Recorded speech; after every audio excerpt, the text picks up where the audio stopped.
lying can start happening as early as 3 because your child realizes, oh, they can't read my mind.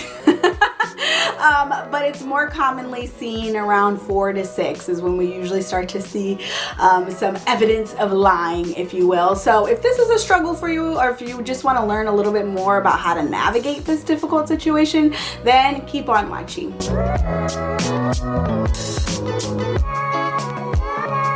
What is up, you guys, and welcome back to my channel. If you are new here, I am Dr. Jasmine. I'm a clinical psychologist, a wife and mom of 2 little girls. I'm also a parent educator, published author, and founder of my private parent coaching community called the Mom Sisterhood. And around here, we talk about all things child development, positive parenting, and how to keep our own sanity as parents. So if this sounds like your jam, be sure to subscribe to this channel. I post weekly videos. Also, before we get into this video, I just want to share that I have a free resource for you guys called my Positive Parenting Checklist Bundle, which is full of checklists on how to handle the most difficult parenting moments like frustration, tantrums, aggression, not listening, how to handle our own mommy anger and frustration, quick tips for and mantras for having more patience as a parent. So if that sounds interesting, be sure to check the link in the description and the comments, or it is simply themomspsychologist.com/bundle to grab that free resource. The checklists are easily printable, so you can place them around the house, place them on the refrigerator or wherever, to remind you and bring you back to what is important and what are your values and what you want to remember as you continue on your journey. Okay, so let's get into this video about lying, and it was kind of sparked by a question that I received a while ago, and this is what the question was. This mom said, "We've been working on lying with my 5-year-old. At first, she wouldn't tell you any version of the truth. Now we've got it down to about 50-50 chance she'll tell the truth when asked about something like, who drew on the wall? Why is there water all over the bathroom? My struggle is when she does tell the truth about something, she always prefaces it with, I don't want to lie, and tells us. It's great, but she started to use it as a get out of jail free card. I want to praise her for being honest, but I'm struggling with consequences of actions that she clearly knows are wrong. I don't want to lose the line of communication we've worked so hard to build, but when and how can I help her understand that telling the truth doesn't mean there's no consequence for wrong behavior?" Okay, such a good question here. So before we get into how to kind of navigate this situation, if you find your child or you suspect that your child is lying, let's talk about some common reasons why children lie in the first place. Okay, reason number 1 is that they're trying to get out of something, which is kind of what this mom alluded to, right? They're avoiding punishment or or they're trying to cover up something, right? Or avoid getting in trouble in some way. Maybe they lie because they want to make their story sound more interesting, more exciting, more entertaining or engaging. Number 3 is that they want to get something. They want to get something that they want, and so they might lie.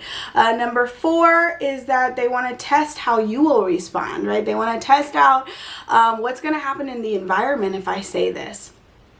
Number 5 is to make themselves sound or appear better to others, or they want to gain attention or avoid hurting somebody else's feelings. Okay, so those are some common reasons why children lie in the first place. Now let's talk about, okay, how can we navigate these issues?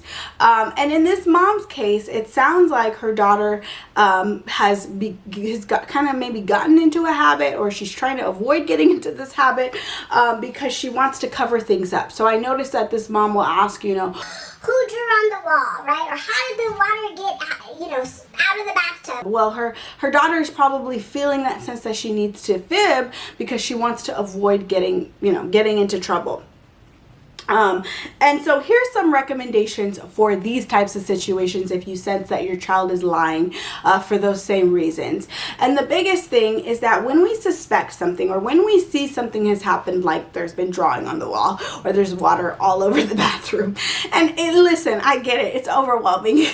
I have 2 little girls, so I've been in this situation before, right? Time and time again, where something has happened and you're like, oh my God, who did this, right? Why did you do this? Our mind goes instantly into that mode because we are overwhelmed, we are frustrated, we have had it, we are at our wits' end, right? And so what I'm here to offer you is as much as possible to try to avoid that and to focus more on the solution rather than the problem, right? To instantly train your mind to go into problem solving mode. So for example, if you saw writing on the wall, the natural question isn't who did this. I mean, that is the natural question, but the question that I want to offer you guys to ask yourself and ask your child is not who did this, but how can we clean this up, right? How can we solve this problem? Especially if we didn't see what happens, it's not very beneficial to focus on who did it or what, because you're just going to naturally get into a he said, she said, right? Nobody wants to get into trouble. We don't want to get into trouble. Can you imagine if our boss was asking us this question? We're like, I know she did it. I don't know what happened. I wasn't here, right? We're instantly trying to defend ourselves and get out of it, right?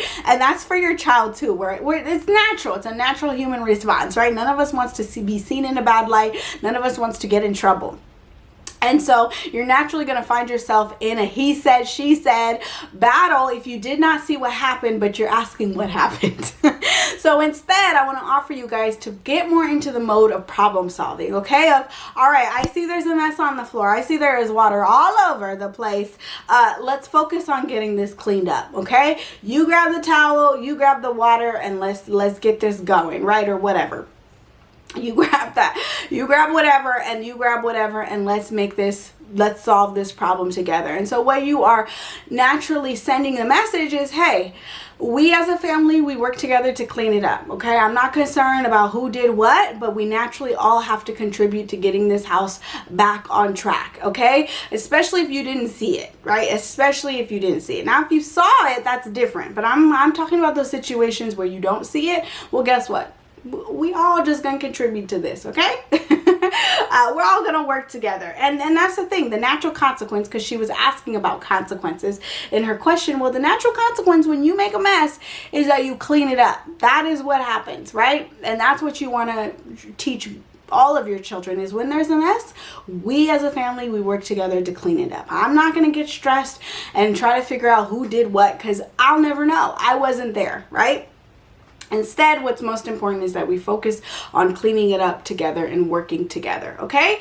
And if it's the case where there are more than one children involved, again, you want to invite the children to clean up the mess. And again, stressing that importance that we're a family and we work together. And then you want to make time, on the side. Especially if this is something that comes up a lot for you, you want to make time to talk with your child, right? When the dust is settled, when everybody's calm, when everybody's connected, right? You want to ideally have these conversations when everybody is set up for success.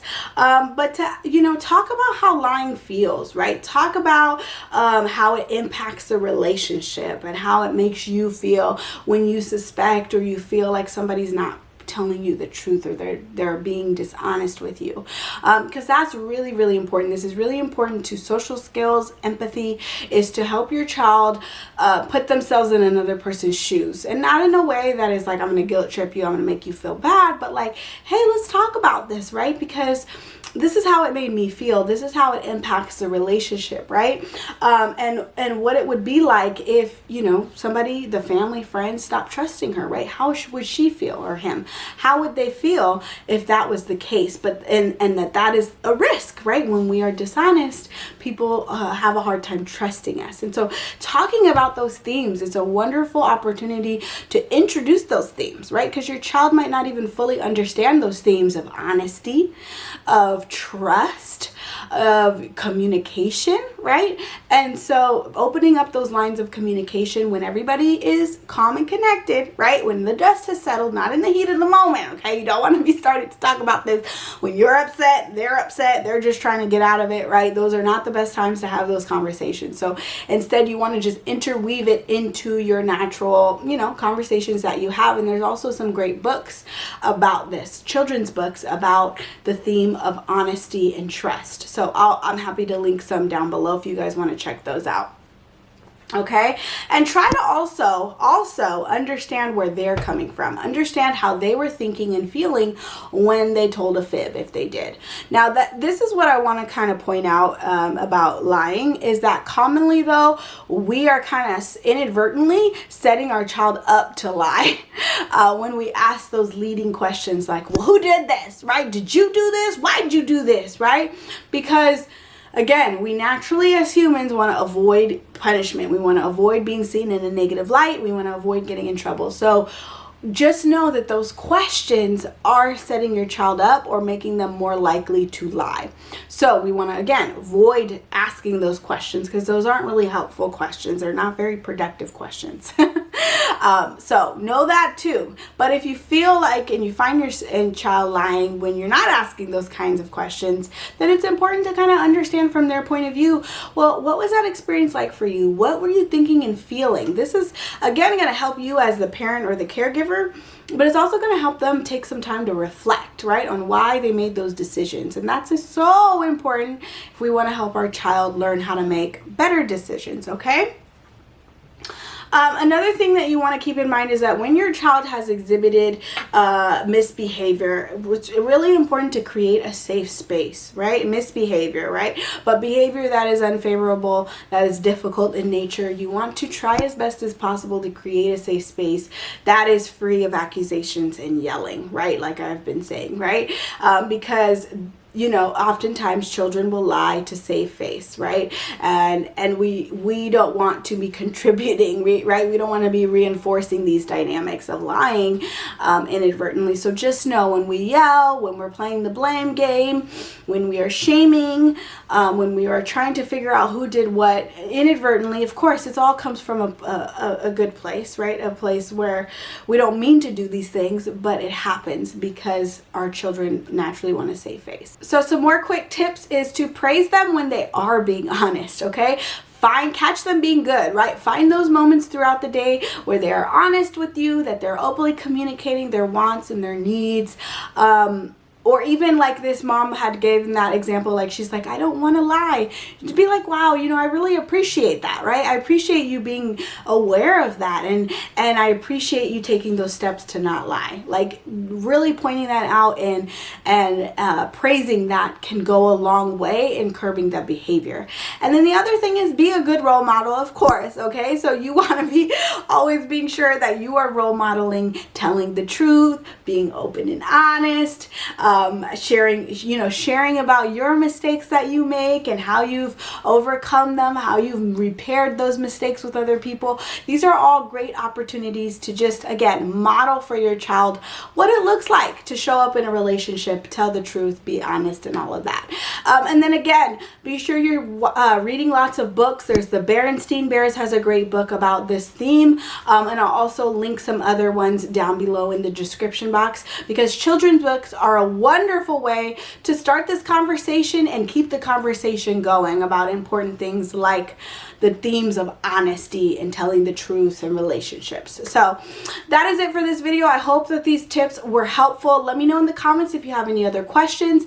Give this video a thumbs up if it was helpful, if you got any value from the video. Be sure you subscribe to my channel so you don't miss any videos. I post every week, y'all. So I would love to see you back here next week for another video.